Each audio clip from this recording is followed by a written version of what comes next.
Internship co-op ఉంటది కదా bro! అది దానికి మీకు ఎలిజిబిలిటీ అంటే ఎప్పుడు? ప్రస్తుతానికి 2 సెమిస్టర్స్ చేయాలి బ్రో. 2 సెమిస్టర్స్ తర్వాత నుండి మీరు ఎలిజిబుల్ అయితారు. ఫస్ట్ సెమిస్టర్ అయిన తర్వాత సెకండ్ సెమిస్టర్ నుండి మీరు ట్రై చేయొచ్చు. But internship okay. Co-op okay. అనేది మీకు మాక్సిమం సెకండ్ సెమిస్టర్‌లో రాదన్నమాట. సో, ఓకే చాలా బ్రో. కష్టం. ఆపర్చునిటీస్ రావడం చాలా కష్టం. ఇక్కడ ప్రస్తుతం ఉన్న వాటిలో కన్‌స్ట్రక్షన్ మేనేజ్‌మెంట్ అనే దానికి చాలా డిమాండ్ ఆ! ఉంది. డిమాండ్ ఉంది. ఏంటంటే ఓకే. ఇంటర్న్‌షిప్స్ అనేది మీకు రావాలంటే కొంచెం కష్టమే బ్రో మీకు. మీకు ఏమన్నా రిఫరల్స్ ఓకే. ఉంటే గానీ, లేకపోతే ఎవరన్నా ఇక్కడ తెలిసిన వాళ్ళు ఉంటే గనక ఈజీ అయితది. లేదా ఓకే.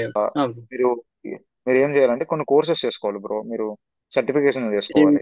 మీరు బిమ్ కోర్స్ ఎన్రోల్ అయిన తర్వాత మీకు బిమ్ లో ప్రొఫెసర్ మీకు కొన్ని సర్టిఫికేషన్స్ చేయమంటారు. ఈ దాంట్లో సర్టిఫికేషన్స్ చేస్తారు మీరు. ఓకే. దాంతో పాటు మీకు ఓషా 30 అని చెప్పి ఒకటి ఉంటుంది బ్రో. సిఎంఐటి అని చెప్పి కొన్ని ఓకే. సర్టిఫికేషన్ ఉంటాయి.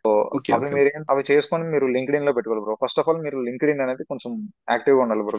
లింక్డ్ఇన్ లో మీరు ఓకే. ఓకే. ప్రతిదీ కూడా అప్డేట్ అవునవును. చేస్తున్నారు. యూనివర్సిటీకి వచ్చిన దగ్గర నుండి మీరు స్టార్ట్ చేసిన దగ్గర నుండి ప్రతిదీ లింక్డ్ఇన్ లో అప్డేట్ చేస్తూ ఉండాలి.